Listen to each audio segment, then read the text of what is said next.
Yusek, one of the reasons why we invited you here tonight is to react to some of the statements that Agriculture Secretary Kiko Laurel said on our program last night.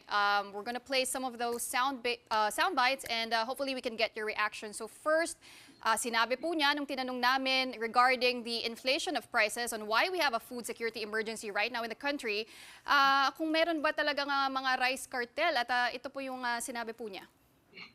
Well, sa rice, actually, wala akong nakitang cartel, ever since I started. There clearly is profiteering, but it is hindi naman cartel-based na meron isang humahawak na malaking negosyante or trader or importer na gano'n. No? It's more of, it's the market eh. Kasi tumaas na yung presyo ng bigas sa market dahil tumaas ang world prices, saka 35% tariff pa. Yusek, your reaction, please. Yeah. Well, in economics, we define cartel as independent market players colluding and agreeing not to compete with each others so that they can peg the price. Yun yung definition ng cartel. Do we have a cartel?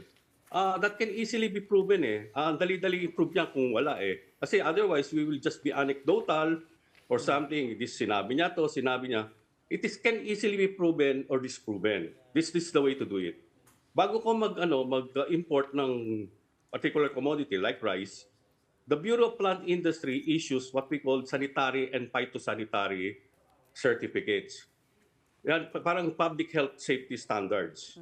And that certificate, the name of the trader, the name of the volume or the quantity that he or she or that company will be importing, nakalagay dyan yan. So, kilala mo kung sino, ilang volume. And then, on the side of the BOC, sa arrival side naman, they have a document saying, ito yung arrivals, ito yung nag-import, ganito karaming in-import, at saan dumating port, at gaano katagal. So, if you just compare how much the DA issue in terms of SPS, and the actual arrival, by the way, not all of the SPS being used. Historically, it's only 35%. Doon mo makikita kung sino yung malalaking kumpanya o mga kumpanya na nag-import.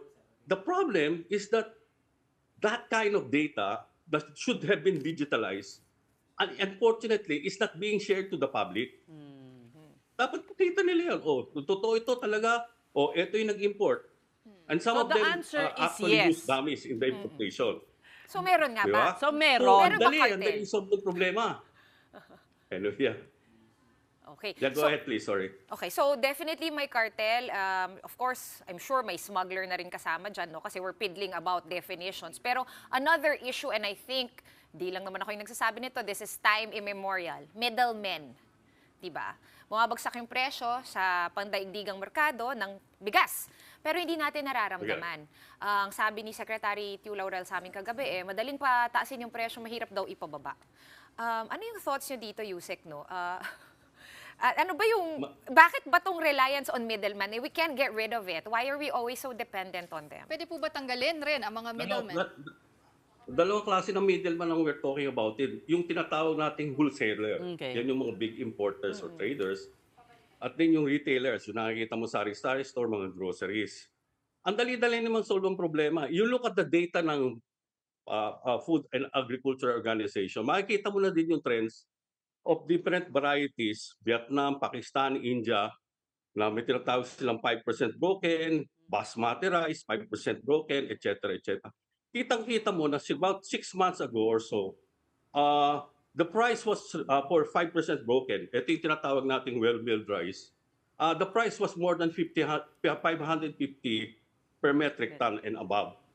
Ngayon, naglalaro na lang po yan sa 400. That means natanggal ng $150 per metric ton. So kitang-kita mo naman din dapat pakita mo lang yung data says. That means, kung kinuha na mababa na ngayon yan, dapat bumagsak na yung presyo mo. And then, you add about 12 pesos for logistics, profit of the wholesaler, profit of the retailer. And you will arrive at the conclusion na dapat yung well-milled rice should only about be 45 pesos by now, using the data international price reference. And bakit hindi bumababa? Why is that lower price not transmitted? Then you will ask the question, siguro may kumukontrol at the wholesale level. All Di right. ba? Kasi pag tinignan, pag if I may instruction nila, interrupt, maglalagay sila sir. ng maximum retail suggested retail price. Doon sa retailer side yun, kinontrol nila. Pero wala silang maximum suggested retail price Sa doon sa wholesaler. wholesaler level. So Di ba? you're saying- Yun ang source eh, di ba? So you're saying po, Kinontrol mo sa outlet pero sa source hindi. okay, Okay. so ang sinasabi nyo sa makatuwid, itong maximum suggested retail price ay benefits the traders and not the consumer. The big traders. The big traders, the wholesalers, as you put it. But it's let's point out na lang din to Yusek na yun nga din yung call calculation ni Secretary Kiko Tiu Laurel, 45 pesos. Kasi ang tinanong namin sa kanya, Yusek, just to loop you in, sabi niya, nung ginawa yung promise, nung sinabi ni PBBM yung promise na 20 pesos rice nung kampanya, ang presyo daw ng fertilizer ay nasa 700. Ngayon daw, 1.4 na. So tinanong ko sa kanya, ano ba tingin mo yung presyo? Now that 1.4 na nga yung fertilizer is 45. So is that really, kumbaga, in your opinion, the fair price that rice should be going for now, should be selling for now at retail? Nasa 45 pesos per kilo, well milled. Kasi ang teorya nila, ang retail ang nagkakaroon ng pollution. Pero mahirap patunayan na retail kasi there are about 50,000 retailers all over the Philippines. How could you pollute 50,000 kayo? It is much easier to pollute at the wholesaler kasi iilan lang sila. It defies economic logic if you're going to say that.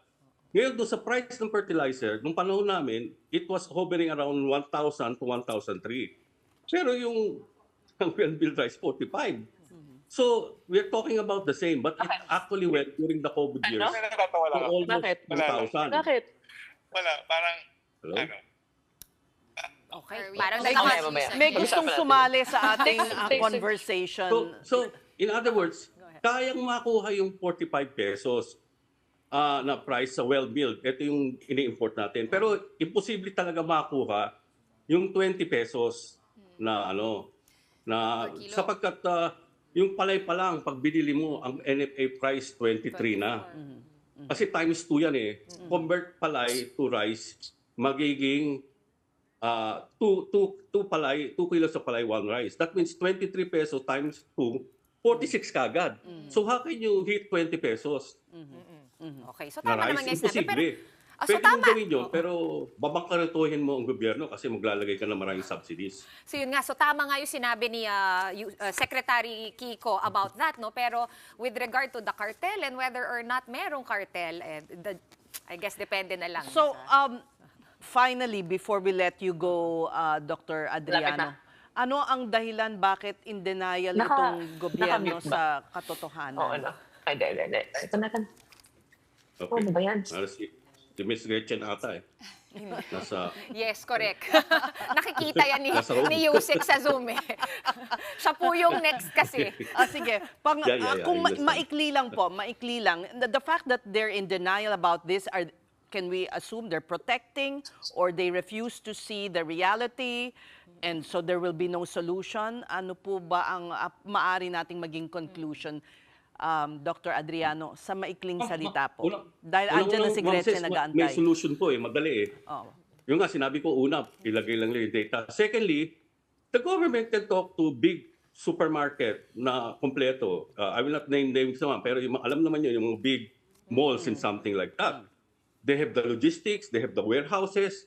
They Di can sabihin do- nila, okay, parang tulong nyo sa buyer, can you buy it at less than $400 now? And then Okay. you flood the market? Di ba? Right. Kaya nilang gawin as part of the we so-called get rid corporate of the middleman. social responsibility. Ha? We get Corporate rid of the social middleman. responsibility. Eh bakit hindi nila ginagawa yon? Ayun nga, yun ang talagang protektahan, tanong di nito. ba? Okay.